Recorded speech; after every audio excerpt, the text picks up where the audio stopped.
হয়েছে। আলহামদুলিল্লাহ, আলহামদুলিল্লাহ, আলহামদুলিল্লাহ। প্রিয় সংগ্রামী ছাত্র জনতা, আপনারা জানেন ইসলামী ছাত্র শিবিরের উপর এবং এদেশের আপমর ছাত্র জনতার উপর গত 16 বছরে কি ধরনের দুঃশাসনের মধ্যে দিয়ে আমাদেরকে যেতে হয়েছে। শিবির সন্দেহে যখন ক্যাম্পাসে কাউকে পাওয়া গেছে, তাকে নির্মমভাবে নির্যাতন করা হয়েছে। নির্যাতন করার পরে তাকে থানায় দেওয়া হয়েছে। থানায় দেওয়ার পর তাকে মামলা দেওয়া হয়েছে। ইডেন বে কক্সবাজার সমুদ্র সৈকতের উপর নিজেদের একটি ঠিকানা। মাত্র 5 লাখ টাকায় আপনিও হয়ে যেতে পারেন এই হোটেলের মালিক। ইডেন বে, আ কনসার্ন অফ ভাইয়া হোটেলস।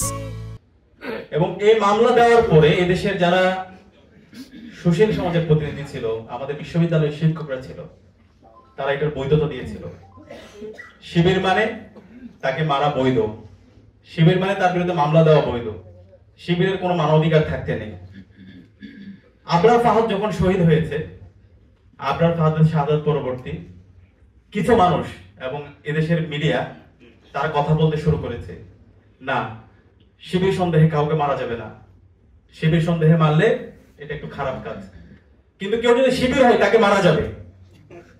কিন্তু এই 24 অভ্যুত্থান পরবর্তী আমাদের শহীদদের আত্মত্যাগের মাধ্যমে আজকে আলহামদুলিল্লাহ আমরা আমাদের অধিকার ফিরে পেয়েছি। এদেশের আপমর ছাত্র জনতা তাদের অধিকার ফিরে পেয়েছে।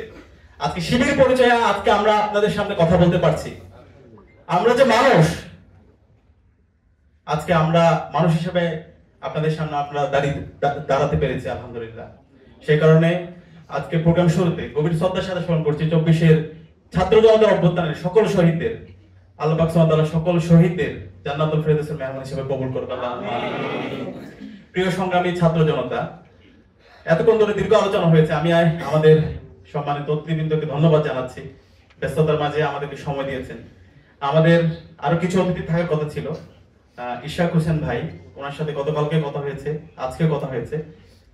শরীর একটু অসুস্থ, যে কারণে উনি আসতে পারেনি। আশা করছি সামনে ইনশাআল্লাহ আমরা পাবো। এর বাইরে আমাদের নাগরিক কমিটির আহ্বায়ক নাসির ভাইও আসার কথা ছিল, ওনার একটি প্রোগ্রাম থাকার কারণে উনি আসতে পারেনি। আশা করছি আমরা পাবো। প্রিয় সংগ্রামী ছাত্র জনতা, আমাদের প্রত্যাশা কি? এই যে বিপ্লবটা হলো 5 জুন থেকে 36 জুলাই পর্যন্ত, মাঠ পর্যায়ে সমন্বয় এবং পলিসি মেকিং এর সাথে আমরা যুক্ত ছিলাম। এখানে হাসনাত আব্দুল্লাহ আছে এবং সার্জিস, নাহিদ, মাহফুজ আব্দুল্লাহ ভাই, আসিফ মাহমুদ, এই মানুষগুলোর সাথে আমার প্রথম বর্ষ থেকে আমার পরিচয় ছিল। কিন্তু যেদিন আমি শিবির হিসেবে আত্মপ্রকাশ করলাম, আমার এত খারাপ লাগছে। কিছু মানুষ বলা শুরু করছে তারা আমরা উই আর ডিফিটেড, আমরা প্রতারিত হয়েছি। এটা কেমন কথা? এই জাতি তারা আয়না করে থাকতে প্রস্তুত, তারা ফেসিবাদে থাকতে প্রস্তুত, কিন্তু শিবির আন্দোলনে সহায়তা করবে, শিবির আন্দোলন নেতৃত্ব দিবে, এটা শুনতে তারা প্রস্তুত না।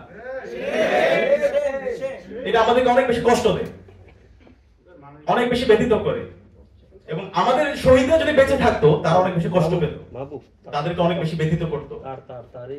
আমরা যদি এই অভ্যুত্থান দেখি, এই আন্দোলন দেখি, এই বিপ্লব দেখি, শহীদদের যে আকাঙ্ক্ষা ছিল, সে আকাঙ্ক্ষা হচ্ছে আমাদের এই বাংলাদেশটাকে ইনসাফ ভিত্তিক একটি বাংলাদেশ বিনির্মাণ করা।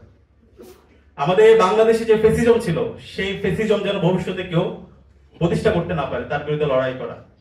আমাদের এখানে যে আগ্রাসন ছিল, এই আধিপত্যবাদ, সেই দাদাগিরি যেন কেউ আর করতে না পারে, সেটার বিরুদ্ধে লড়াই।